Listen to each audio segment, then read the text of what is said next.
everybody, Nina Soden here, and I am ready to talk about books. So today's Friday Reads is I Am Not a Serial Killer by Dan Wells. So I just discovered today that this was a movie. Where have I been? I think I've been living under a rock. So I'm super excited to watch the movie, and I am hoping that it is as good as the book. So spoiler alert, I loved the book. Okay, so let me read the back of the book for you. Fear the darkness within. Can't read today. Fear the darkness within. John Wayne Cleaver is dangerous, and he knows it. He's spent his life doing his best not to live up to his potential. He's obsessed with serial killers, but really doesn't want to become one. So for his own sake and the safety of those around him, he lives by rigid rules he's written for himself, practicing normal behavior, normal life, as if it were a private religion that could save him from damnation. Dead bodies are normal to John. He likes them, actually. They don't demand or expect the empathy he's unable to offer. Perhaps that's what gives him the objectivity to recognize that there's something different about the body the police have just found behind the wash and dry laundromat, and to appreciate what that difference means. Now, for the first time, John has to confront a danger outside himself, a threat he can't control, a menace to everything and everyone he would love if only he could. Dan Wells' debut novel is the first volume of a trilogy that will keep you awake and then haunt your dreams. So I'm super excited to read books 2 and 3 in the trilogy. But I Am Not a Serial Killer is awesome. Okay, so let's talk the critical points. Writing. I love Dan Wells' writing style. He dives deep into the mind of this psychopath, this teenage psychopath, and he leaves you truly disgusted and afraid. But you're also intrigued and you are sad. This book has all the feels. You will hit on every emotion at some point in this book.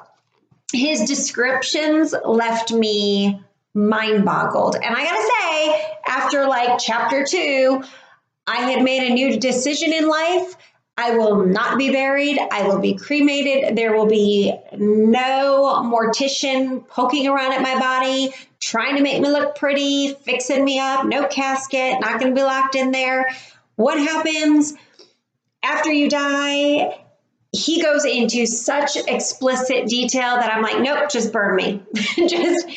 just cremate me and spread my ashes in the wind. That's what I want. All right.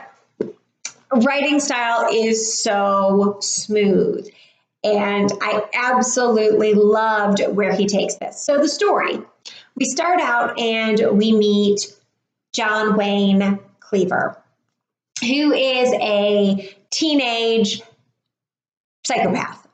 Okay, he has no emotions. He doesn't feel empathy. He doesn't feel for you. He doesn't love. There's nothing there that connects him to other humans. He doesn't have that emotional connection. And I think he is like the perfect combination of Michael C. Hall's characters. He's the actor. His characters in both Dexter, where he plays a psychopath. He plays this serial killer with a code because he doesn't want to kill bad or good people. He only wants to kill the bad people.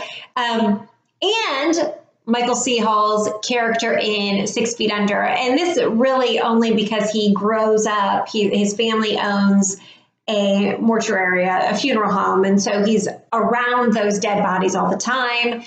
So for me, seeing those two characters kind of merged, one actor's two characters kind of merged into this young teenage version of Dexter, John Wayne Cleaver. So it's funny, he points out in the book that he's named after John Wayne, the actor from all of the Westerns, but John Wayne was also a serial killer. His dad's name is Sam, so he is the son of Sam, which was a serial killer. And his last name is Cleaver, which is a weapon. So 2 serial killers and a weapon is what he comes from. So it's kind of interesting how that kind of ties in. And I find it very fascinating, all of the little twists and turns in this story.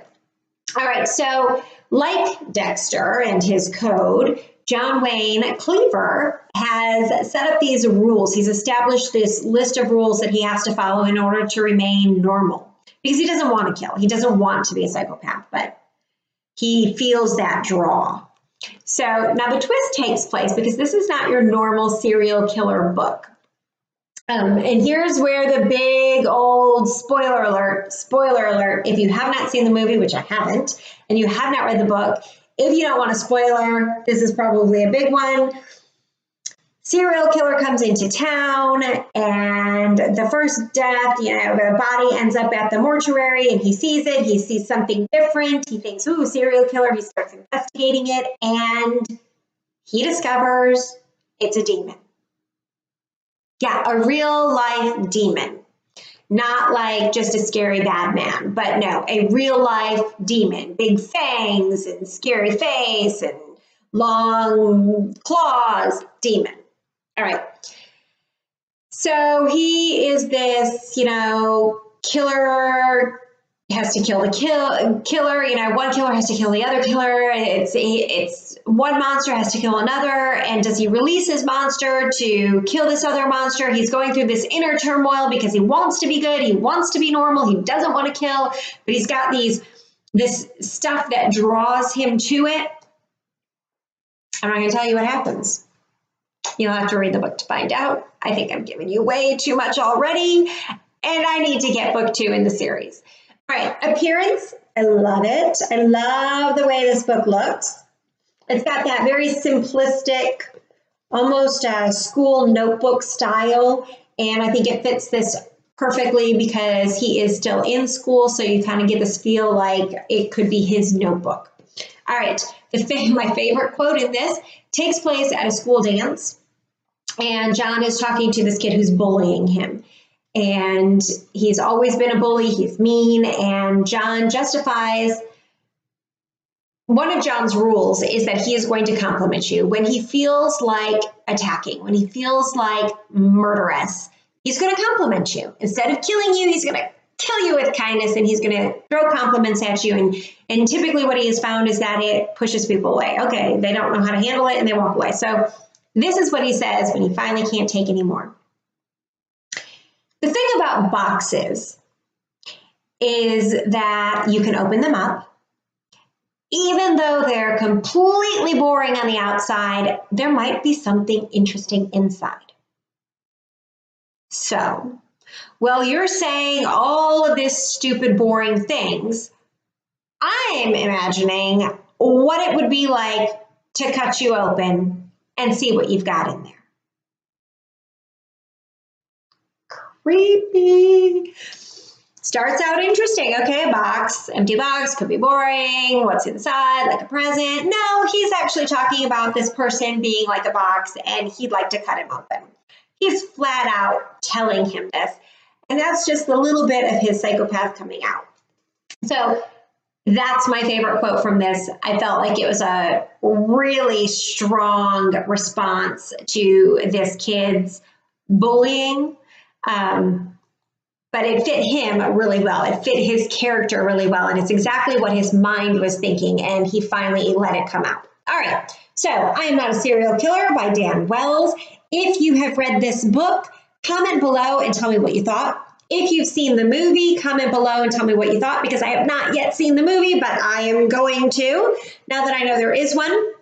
I will post my blog review, which also has a link to the movie trailer down below in the comments.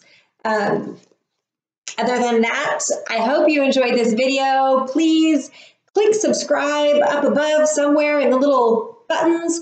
And you'll never miss one of my videos again. I'm here every Friday with my Friday reads. And if there is a book that you would like me to read and review and talk about, comment below. All right, everybody, share this with your friends so they can watch it too. And happy reading.